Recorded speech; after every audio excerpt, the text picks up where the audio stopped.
пуляют тут вообще.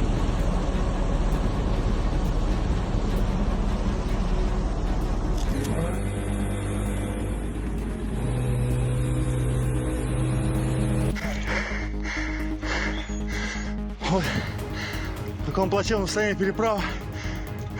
These images you're seeing are not from a hurricane, not from a natural disaster.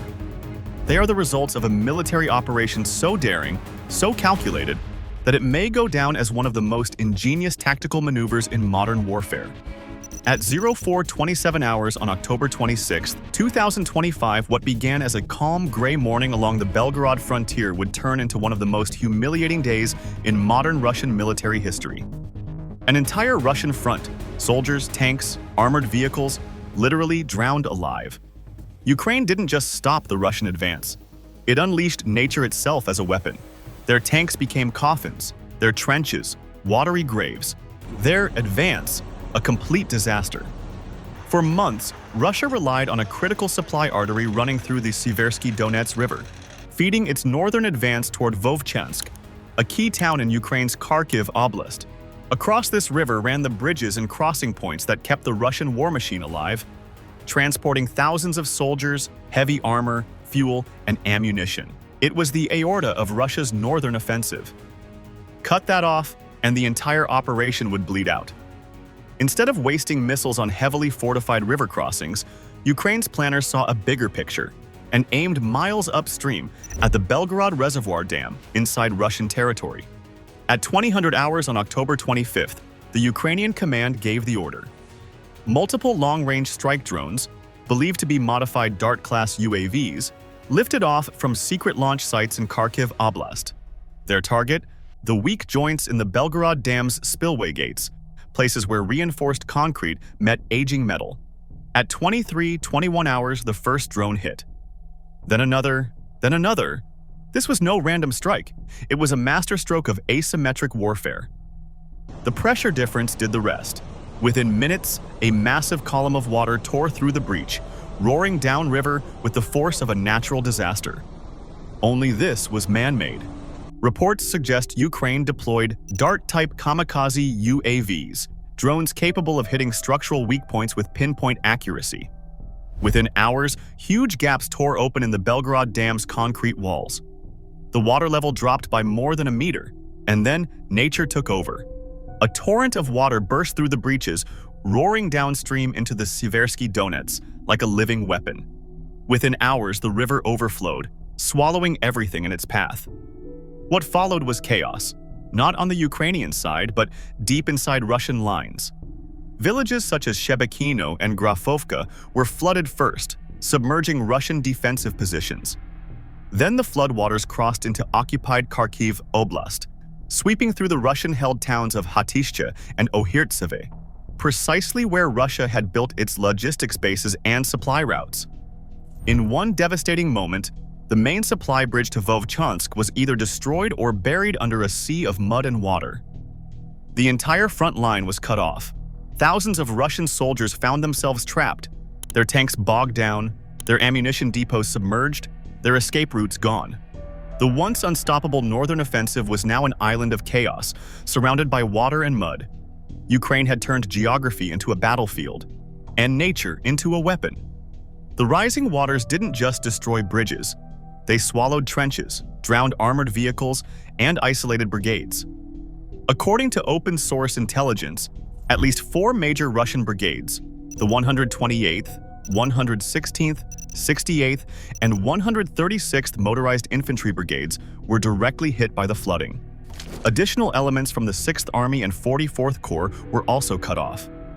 That means tens of thousands of Russian troops were now stranded, without fuel, without food, and without command. At first, Moscow did what it always does, deny everything. The state media called it minor flooding.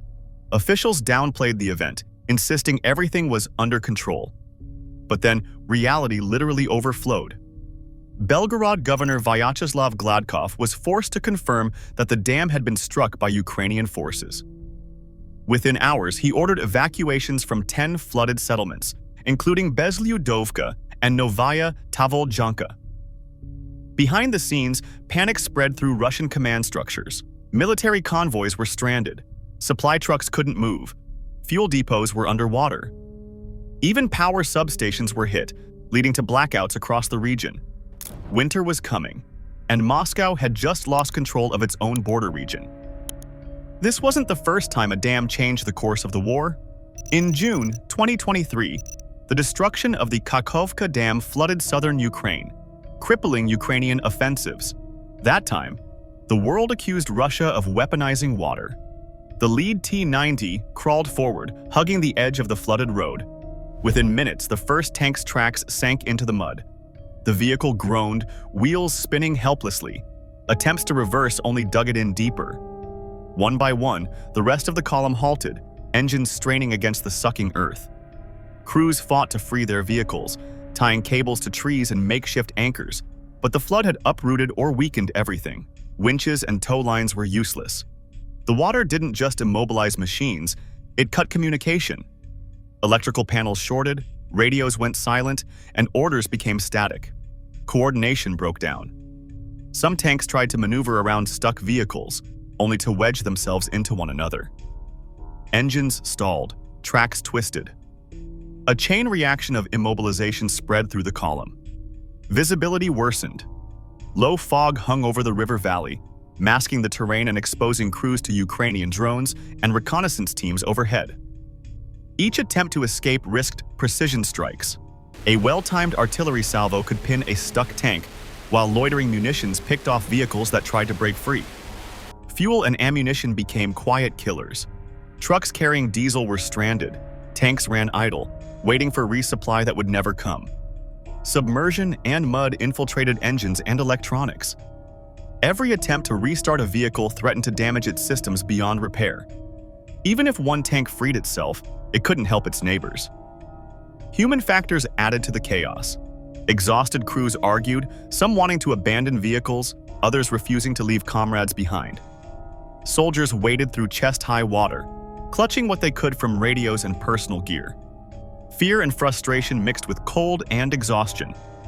Men watched helplessly as tanks, armored personnel carriers, and supply trucks sank into mud, becoming tombs for equipment and opportunity alike.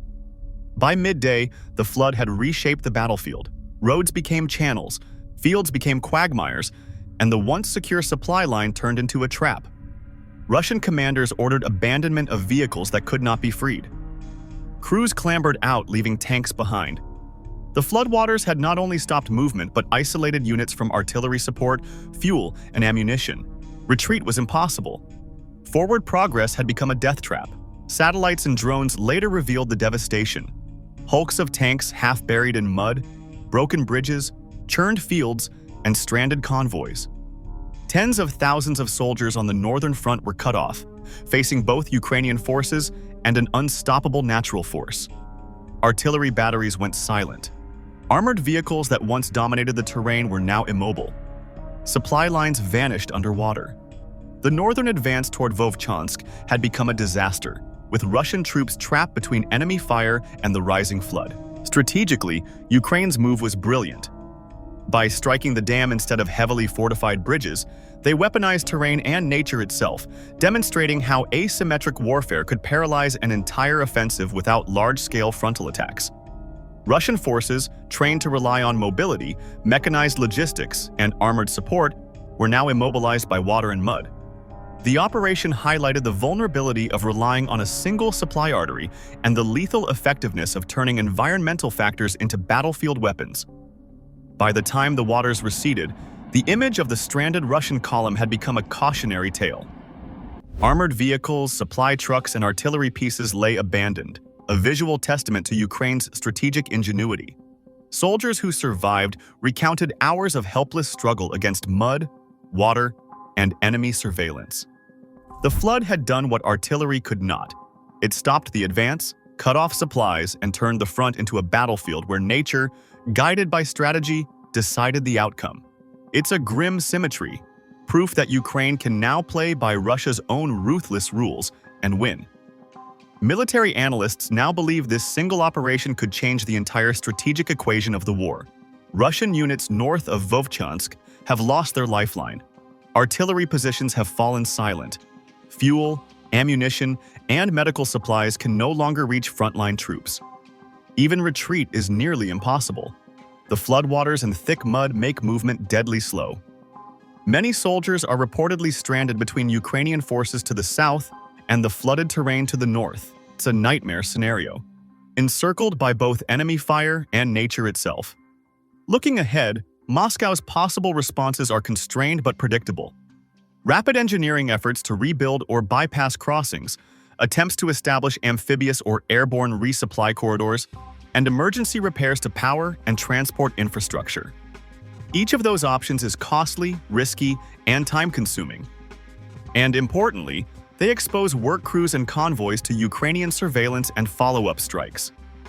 Ukraine may exploit this by targeting newly revealed rerouting points or logistic nodes, making recovery doubly hazardous for Russian forces.